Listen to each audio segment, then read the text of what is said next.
You don't say we have a high performance culture. You're always building that. You're always wanting it to be better.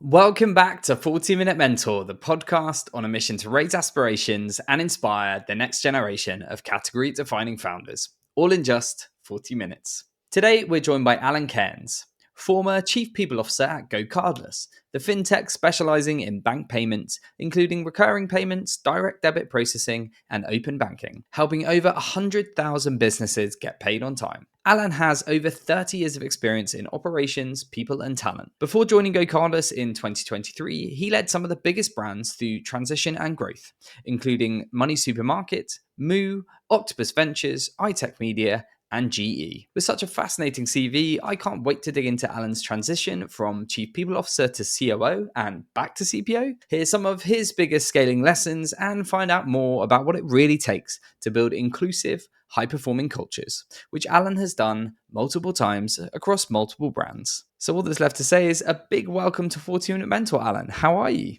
Feeling awesome and excited to share today. And thank you so much for the opportunity, James. The pleasure is all mine. Before we get on to the most recent experiences, we're going to delve back into time because I think so much of what we do in later in life comes from those sort of foundational early years. So do you mind sharing with our audience a little bit about your upbringing and what your early career aspirations were? Absolutely, yeah. So I born in the Northwest, is where the accent comes from, of course.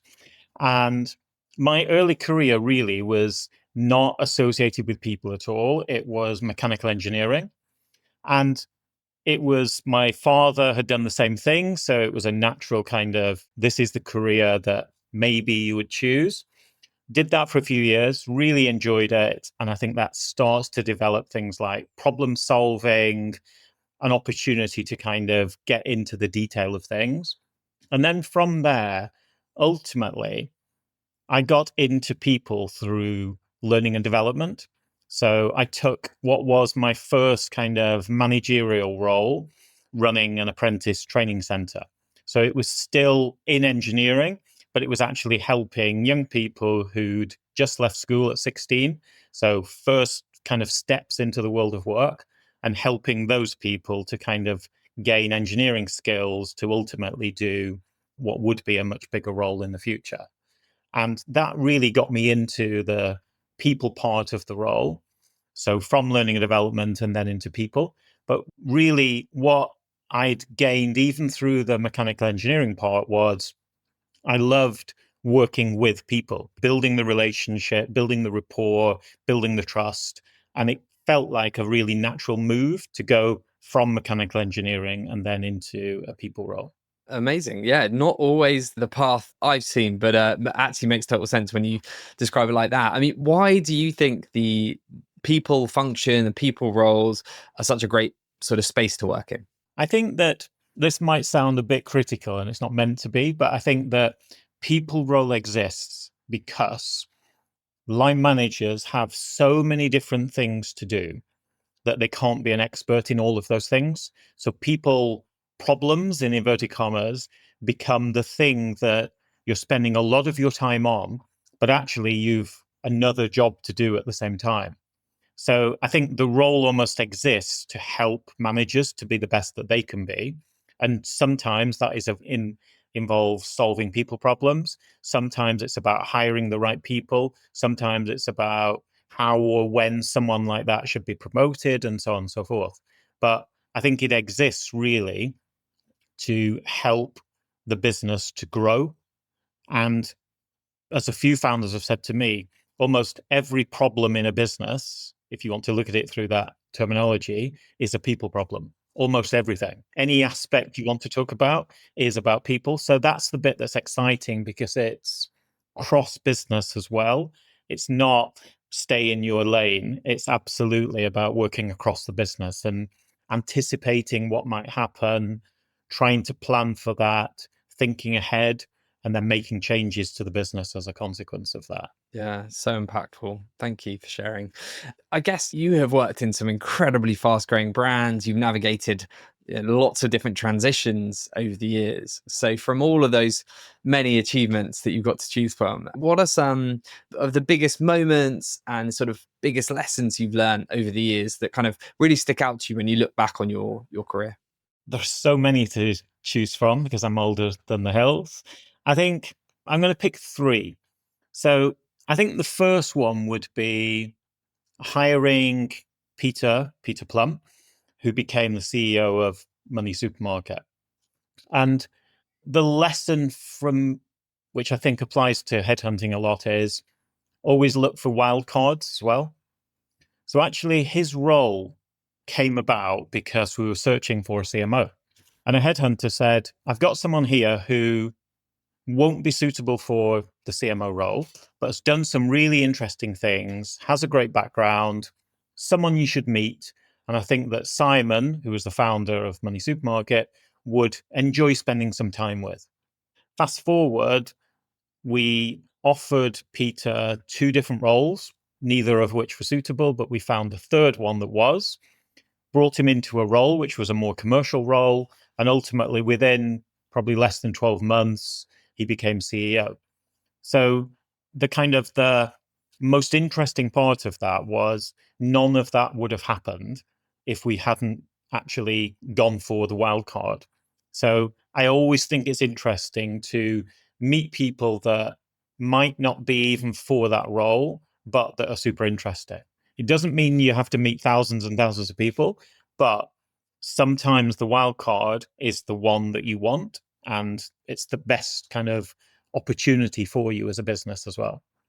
I think a second one, and this is very, very different, is I joined a business that was in Chapter 11, so US protection from bankruptcy. And even the people who were interviewing me said, don't think this would be a good opportunity for you. Most people in that situation would probably say, well, actually, you know this really well, so you got the advice. It's probably not the right thing to do. But despite that, I had the courage of my convictions. I thought, for me, it would be a great learning opportunity. And I joined the business, and it was tough. It was probably one of the toughest roles that I had. And we had to do some incredibly tough things. To get out of Chapter 11, we had to restructure the company, take out over 6,000 roles.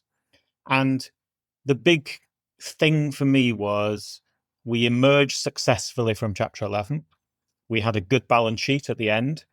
That business is still running today. So going through an experience like that, you learn so much. But maybe if I'd have been dissuaded at the time, I wouldn't have had that exposure, wouldn't have had that experience. It just, for me, wouldn't have, it might have taken my career in a different direction. Who knows? But I think the learning almost is take those opportunities as long as you can see what it might lead to. I think a third one, and given you hire so many COOs, I'm going to pick a COO role. There's a concept, not named by me, but called giving away your Lego. And not everyone is comfortable with that at all.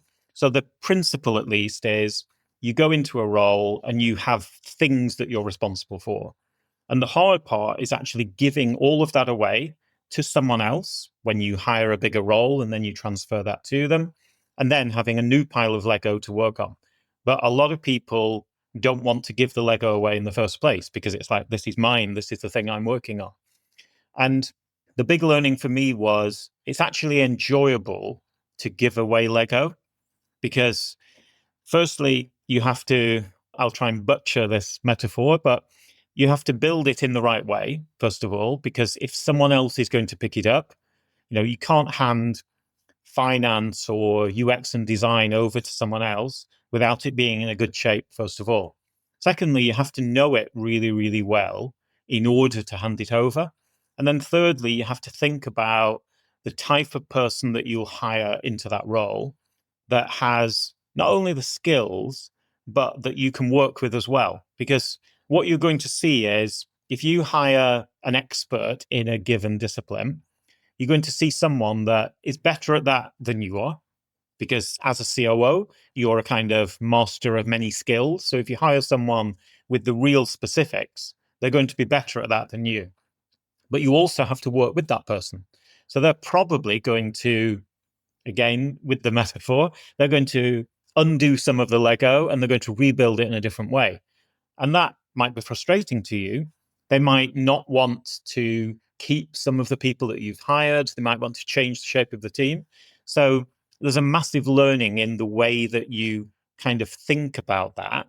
And ultimately, in the way that you've shaped the role for the person in the future. Love that. Thank you so much. Those are such good examples. There are a few of mine, but there are many, many other learnings as well. Yeah, love it. Well, I know sort of in your varied career, and you've obviously seen some incredible things. You also work with some really impressive founders. And I know this is a difficult question about a bit like choosing your favorite child, which is impossible.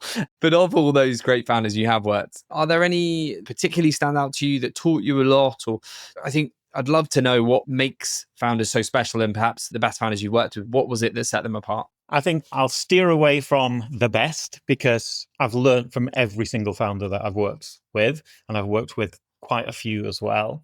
Three that stand out, I would say Simon Nixon, who founded Money Supermarket. Incredibly smart person, but also very prescient too, because he didn't just invent a business price comparison, but he invented a category as well, because there wasn't really price comparison before he set up the business.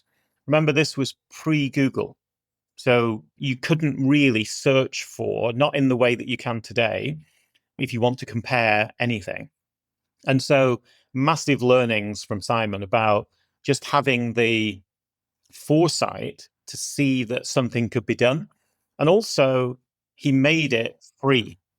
That I think was fundamental, that he created a category, introduced price comparison, but then made it free for people as well. I think another one would be Richard. So Richard Moros, MBE, who founded Moo. And what I learned from Richard, and I think one of his defining skills is he has a kind of Steve Jobs-esque attention to creative detail. So he would look at something and it might be a new piece of merchandise or it might be a particular product design or something. And immediately his eye would be, that needs to be a slightly different color. That doesn't line up with this. And he just had this super creative eye. It even applied to almost interior design. So the office that we set up in Farringdon, the lighting in the offices, the furniture, the chairs, he wanted to really kind of, I want this light, I want that chair. And when you saw the whole thing together, it was like magical, the way that he set up a particular office and so on. It was beautiful. And it was all about having this kind of design eye. This will work with this, that will work with that. So there are things like that. And then, of course, working with Hiroki, so co-founder and CEO of GoCardless. And Hiroki, supremely intelligent, very mathsy. Any set of figures that you put in front of him, he'll immediately be able to tell within microseconds, that number there doesn't look right. And it's that ability, it's incredible. Yeah, such an inspiring founder. And we'll definitely come on to talk more about GoCardless shortly.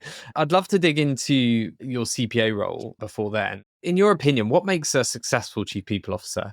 And what are the most crucial skills that you really had to learn over the years to be that? The things that you absolutely need are, firstly, you're going to be solving some thorny issues. Almost every business I've been in, I've had to do some form of restructuring. So it's not for the faint-hearted, first of all. You have to do some things that are painful for the individuals and for the business at large. So you have to have empathy. The day that you don't feel bad when someone is leaving a business through whatever means, you've lost something fundamental there. So I think empathy is an absolute critical key. I think the second one is you have to think 3 steps ahead all the time.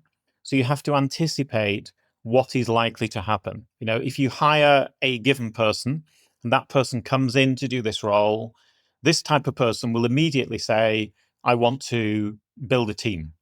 So you're not hiring one person, you're actually hiring, what might be 3, 4, 5, 10 people as a result. You hire a different type of person who might be a kind of a real sleeves rolled up type of person. And they might be, I don't need a team, I'm going to get this done. Each one of those is right for a certain stage of growth and for a certain type of business. And it really depends. It's situational, of course. So I think things like that. I think the third one is when you think about the roles that CPOs do, you have to have a wide appreciation of the business. You're not going to be an expert in every single area. If you take product development, you're not going to be better than the CTO or the CPO. But the way that you have to be able to think about it is, how is the shape of that team constructed? What are the spans of control? What's the right way to think about the geographical distribution of the team? Do you need all your team in one location? Do you have hybrid teams? Do you have some teams that are completely remote? If you're going to pick a new location, where are you going to pick and why? So you have to have this very wide appreciation of how to do those things. And then, of course, when you start thinking about things like remuneration, you really have to think about the shape of an equity plan. You have to think about how salaries will change over the course of a business. You have to think about how you give out equity to people, who you give it to, in what proportions, and so on. So you have to be mathematical as well. You have to be able to work with data, to use benchmarking, things like that. So I think there's quite a wide set of skills that you actually need in order to do that. Yeah, absolutely. It's such an interesting role, and actually much broader than people that may think of HR people or HR in the traditional sense. Maybe wouldn't have sort of thought of all the different aspects that, particularly to be a CPO in a hyper growth company, particularly in the tech space. It's just, there's so much to it, but it's also why it's such an interesting gig and so strategically important to a business. I guess part of succeeding as a CPO will be around how you build relationships with the C-suite and the founder and the importance of that. So how do you make sure that you maintain and have strong relationships with those types of stakeholders whilst also navigating tough challenges sort of on the people side? So I think it starts with, you've got to, if you think of the very classic Lencioni book, Five Dysfunctions of a Team, it starts with trust. You have to be vulnerable and to share a lot of you and the way that you think and your background experience with other execs in order to build the trust. So if you don't do that, if you do it in a more clinical way, you're not really building the relationship. And you need I've always said, better to be respected than liked. You're not trying to do this to people please. You're trying to do this role to gain the trust and the respect of fellow execs so that they believe that if you give a piece of advice, it's going to be the right advice. That if you're leading what might be something very tough across the business, that you'll be consistent about it, that you'll do that in the best way, and that you're going to tread very carefully the line between doing something legally and morally and ethically the right thing to do. I think the other part of building relationships is execs, they want action. They want you to get shit done. And it's very easy to stuff almost the calendar with thousands of things that you want to get done, but inevitably you have to prioritize those, because I think people have a finite capacity for people things. You might have 20 initiatives that you want to drive in a year, but no execs will have the bandwidth to do all of those 20. So you have to think, not what would I like to get done, but what does the business need to get done?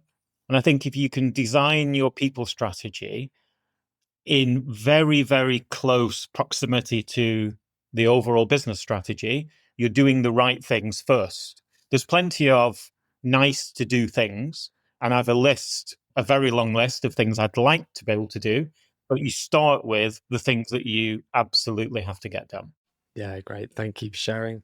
You made the transition from CPO to COO at iTech Media Group before coming back to the CPO role at GoCardless. So JBM sort of specializes in placing COOs. It's something that I'm particularly passionate about. And we have lots of listeners that are aspiring COOs or current COOs. So I thought we could talk about that briefly. Why did you decide to make that move? And how did you find that transition from people to operational leadership? So I think looking across my career, so I started in mechanical engineering. So there was a more kind of operational focus at the beginning. So I probably always had a bit of that.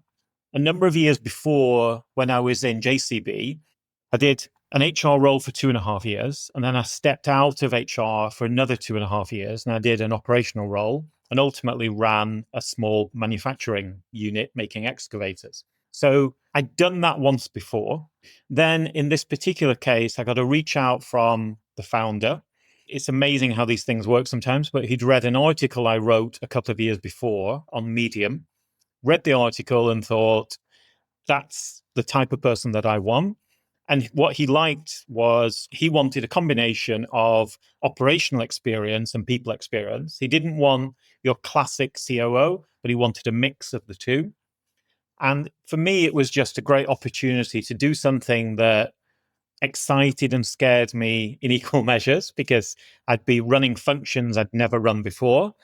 But equally, it was a great opportunity to develop and hone my commerciality because you're completely outside of HR. You're bound to do the role in a people centric way. I'd do the role differently than probably many of the COOs that you would be hiring. But the way that I would go about it, more people centric, will probably shape the business in a different way.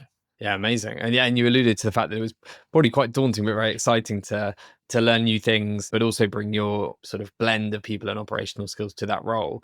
What were the biggest adjustments when you made that transition? And what were the maybe surprising or obvious transferable skills that helped you have such an impact? Because I know you did. I know the business went through a really exciting growth journey while you were there. So I think the things that, firstly, that would surprise me is it's amazing, a bit back to the all problems are people problems. It's amazing how much of a people background you need in most of those roles. If I could think about many COOs that I know, all will benefit from having a kind of a people centricity. Because it's a continuum. And if you're super focused on the numbers or on revenue, maybe you're a bit less focused on the people thing. So without a doubt, that's one of them. I think the other is recognizing and being humble enough to say, I'm not going to be an expert at what you do. So I worked with a great head of UX and design, Anthony, and I knew that I couldn't and wouldn't know more about UX and design than he would. So then you start thinking, well, what's the role that I've got? How do I help him to be the best that he can be? What you find is it's many things, actually. It is how he collaborates with other managers and directors and so on. So you can help the person to say, this is, you might want to share that first, see what people think, and then take their feedback and then actually present it formally. The second is the shaping of the team. I want to hire, I think Anthony started with a team of about 2 and grew it to a team of over 30. But the shape of that team, who you hire first, what types of skills you hire, whether you hire someone who is a natural leader, whether he's going to do the leading and all of his team or not, and so on. All of those things you can actually help with. And ultimately, what I think you spend a lot of time doing is mentoring. Talk to me about a problem that you're facing. Okay, have you thought about doing it this way? Have you thought about doing it that way? And that is really what you can start to add value to. I think I'd also go back to the giving away your Lego piece, that to me, the best COOs, there's a great HBR article on the 7 types of COO.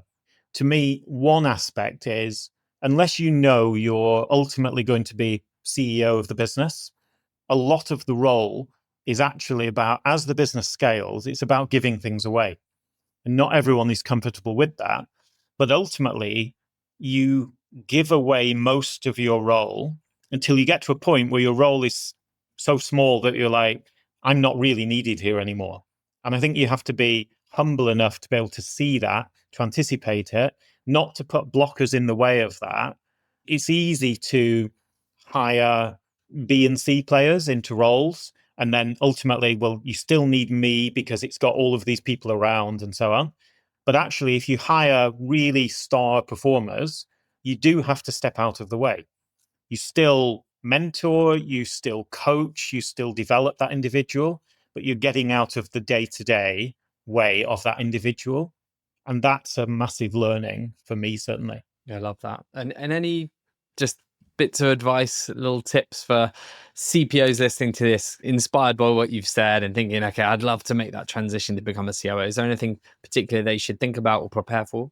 I think commerciality is probably the biggest one. So if you're in a CPO role, try and own something else in the business. It might be a super small team, it might be a project, but do something that is non-HR related first, and you'll get a sense of, do I actually enjoy this? For some people, they won't, and that's okay as well. But if you find something so in Money Supermarket, I had responsibility for the contact center. And I really enjoyed that. It was a great opportunity to listen to direct customer calls, to talk to the groups of people who were the closest to actual customers. And you get real feedback on how a customer's perceiving the business. Now, that's the sort of thing that I think for many, you could have an opportunity to do that. If you can't do that, do call listening. If there is a contact center, sit in there for a day, not an hour or two, but a day, and listen to the real problems that customers face, or listen to how your sales teams operate. And then from there, you can kind of gradually pick up more. But it gives you a sense of, would I really enjoy this? But I think that the bulk of CPOs that I've met have the skills to do that. It's whether they have the will to do that. It's whether they would actually really want to go and do that. And ultimately, for some, it's what's the shape of my career? Some people will go into a COO role because they want to change forever the course of their career and they want to do bigger and bigger COO roles. Maybe they have aspirations to be a CEO in the future, and that's cool. For some, it might be I'm going to step in there for 2, 3, 4 years to learn skills that I don't have. And then I'm going to bring those skills back and I'm going to apply those in the role that I'm in today. Yeah. Thank you for sharing. You ultimately did go back into a CPO role at GoCardless. So I'd love to understand what it was about the GoCardless team and proposition that sort of tempted you away, and a bit more about what the day-to-day looks like, the journey you've been on since you've been there. That would be awesome to hear a bit more about. Of course. So the things that attracted me, firstly, it's a purposeful business. So you can talk to your kids, your grandparents, and you can tell them what the business does. And I like the fact that you're doing societal good. Ultimately, we're saving people both time and money. And particularly if you think of a typical use case, if you take, say, a swim club, my kids are in a swim club. The invoices that we get through a swim club are printed. They're given on literally a small slip of paper. It gets stuck on the fridge. It probably gets lost. And GoCardless can take all of that away, and it just becomes a thing that happens without you having to do anything about it. So I love that. Secondly, the team. It's an incredible team. Hiroki, super inspirational. The way that he's built the business, and it's a 14-year-old business, that's really exciting. And then the third part is it already had a great culture. So it was about building on something that was already there, not a case of it has a terrible culture and you have to try and change that. Day to day might sound a bit cliche, but every day is different. It really is different. If I think about some of the things, you have very tough things to do. It might be about moving a particular individual out of a role. It might be a restructure of some kind. You've incredibly empowering things to do, like being a mentor to someone that is in a completely different role in the business. And things like that, you really get a buzz out of because you're helping to shape. you'll have a massive input into things like strategy. So it's great to be involved in the shaping of the business. Which geos do we want to go into next and why? Would we do some M&A? If so, what type of business would we want to acquire, and so on and so forth? And in the time I've been at GoCardless, we've 2 acquisitions that we've already done. And then when you do something like that, it's about integrating the business and trying to meld the cultures, because the cultures are going to be different. In the time I've been in GoCardless, we've shifted that more than a third of the people team are now based in Latvia. And that's different. It's not, a few years ago, that wasn't the case, and that was based on an acquisition. So we made an acquisition 3 years ago that we had something like 80 people in Latvia, and we've now over 200. So it's using the opportunity of something like that and then adding more people in and thinking about the shape of that. So spending time in other geos is an important part of it as well. You have to, you set something like that up, you have to actually go and spend the time there.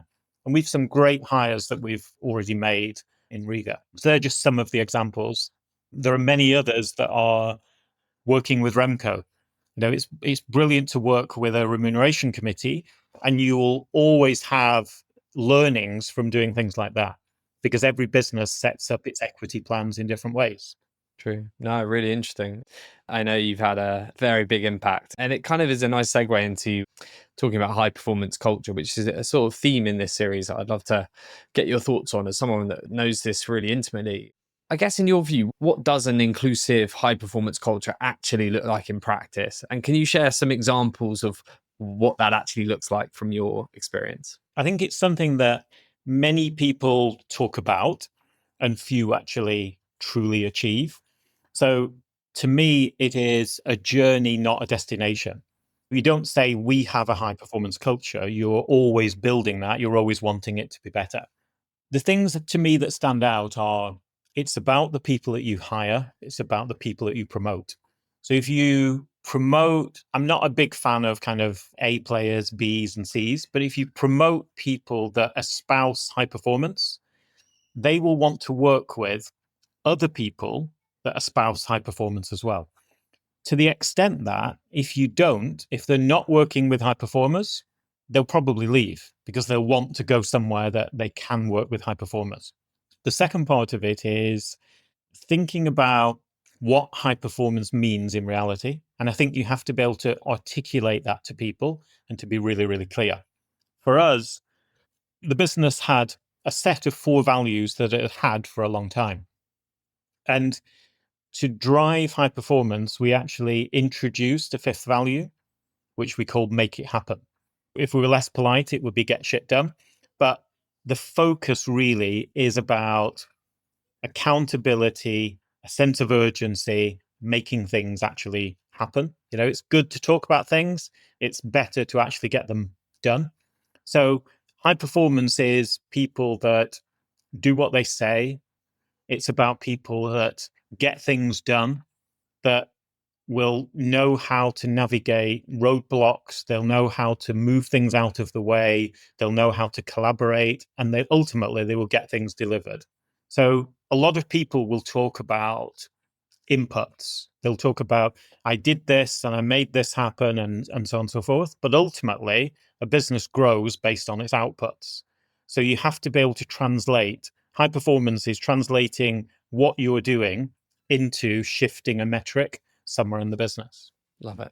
Thank you very much.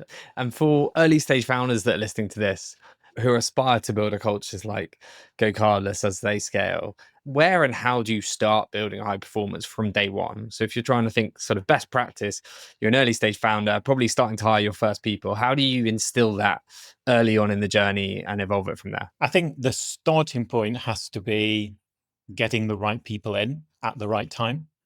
So if you're a founder that wants high performance and you've a team around you that don't share that vision with you or that aren't high performers, you're not really going to have a high performance culture. So you have to start with people that have demonstrable experience of being able to deliver high performance.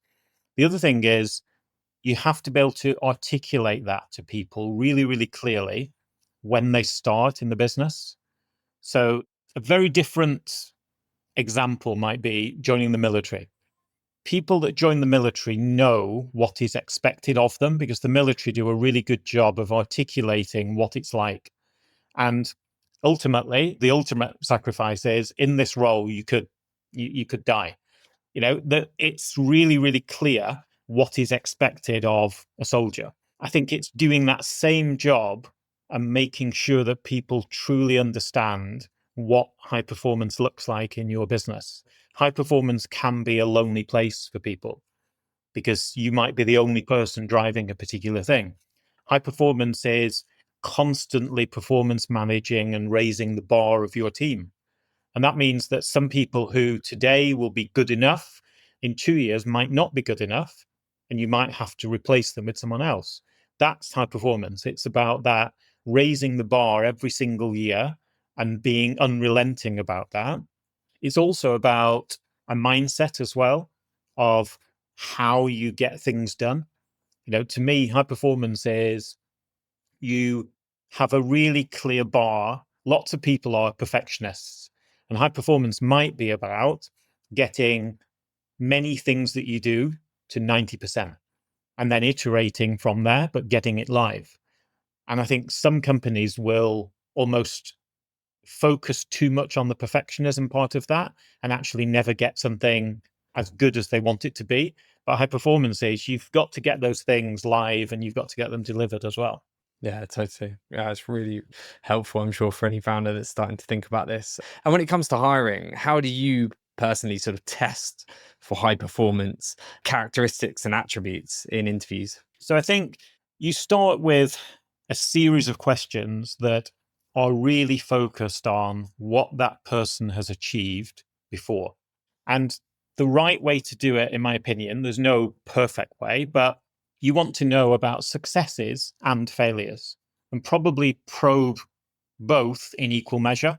No one who is a high performer, no one that's successful will have had zero failures. There will always be something that didn't go right. And what you want to know is, did you, one, bounce back from that? But two, did you learn from that experience as well? So that's important. I think demonstrable, taking this business from point X to point Y. But then what you want to know is which metric did you shift? And the sorts of questions you can dig in. Let's say someone said, I grew revenue 42%. Okay. Over what period of time did you grow that revenue 42%? What was the starting point? How long did it take you to the end point? What was the market doing at that time? It could be all of that, could be market driven. Then what would competitors have achieved in that across that same period?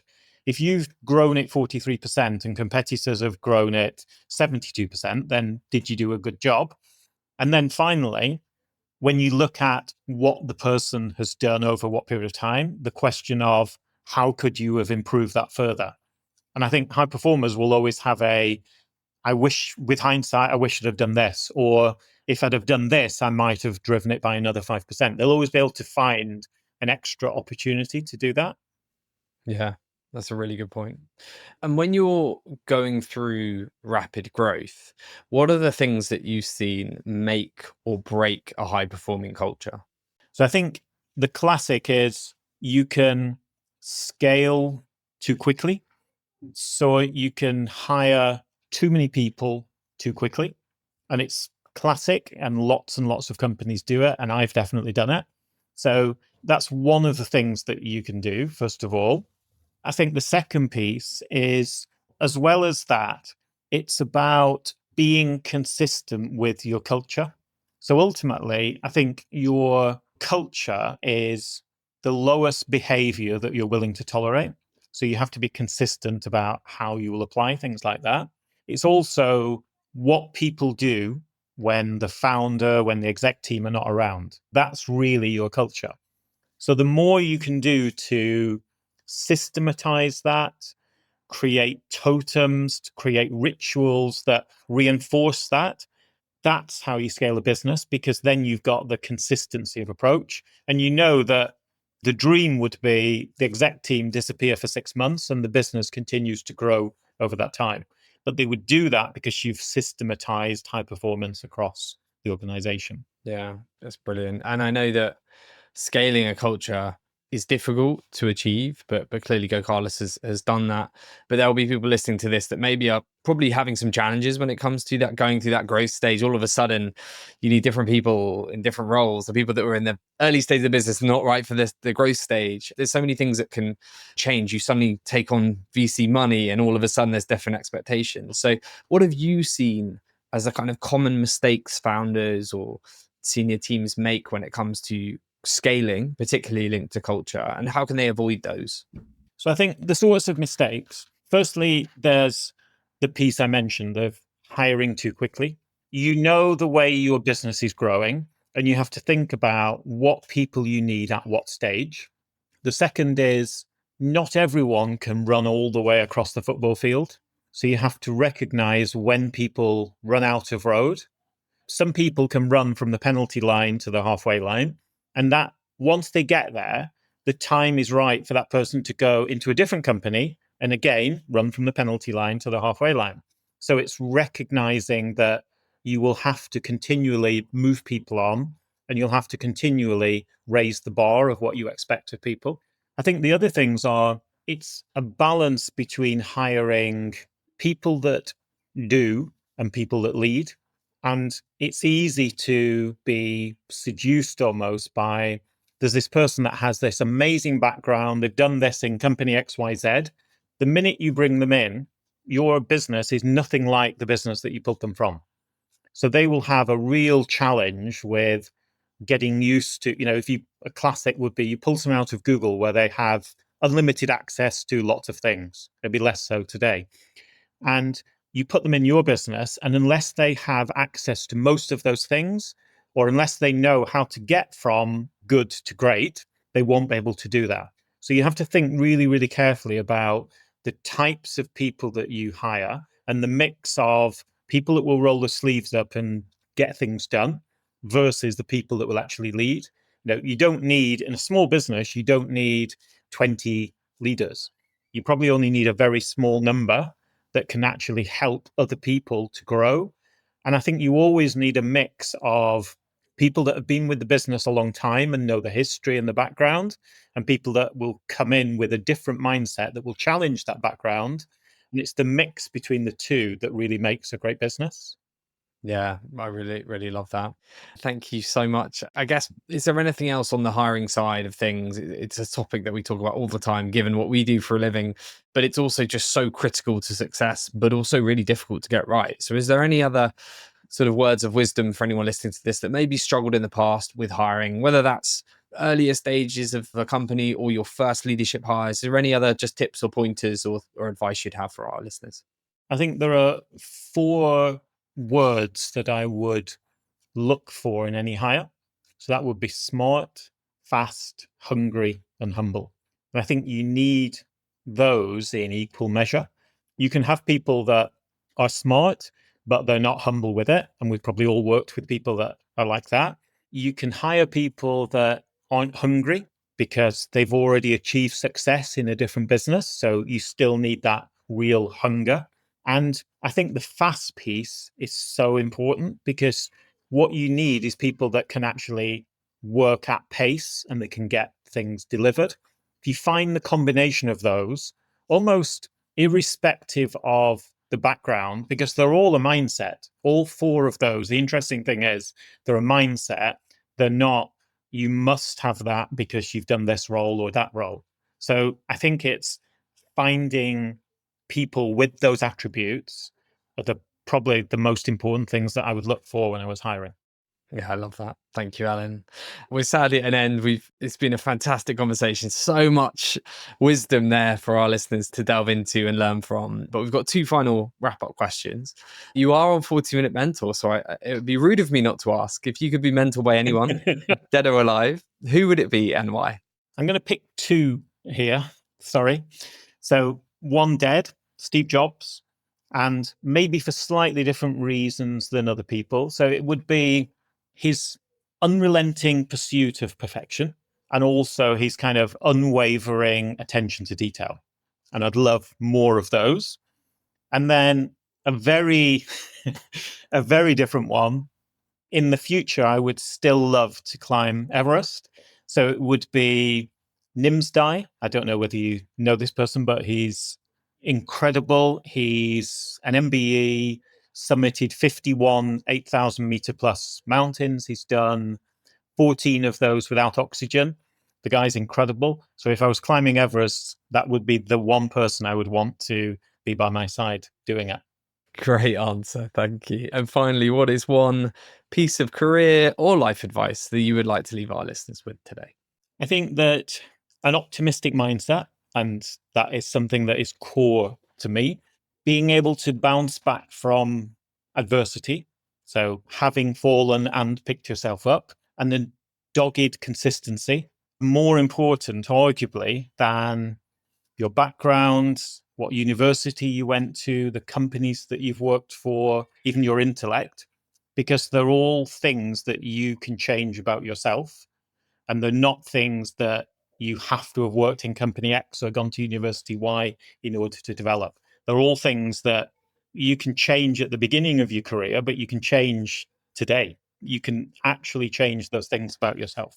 Yeah, brilliant place to end this brilliant conversation. Thank you so much, Alan. Love chatting, and wish you all the very best for the rest of 2025 and beyond. It sounds like lots of exciting stuff going on at GoCardless, and really hope you have a brilliant year ahead. Thank you so much, James. It's been a true pleasure. And thank you for giving me the opportunity. Absolute pleasure. Thanks so much.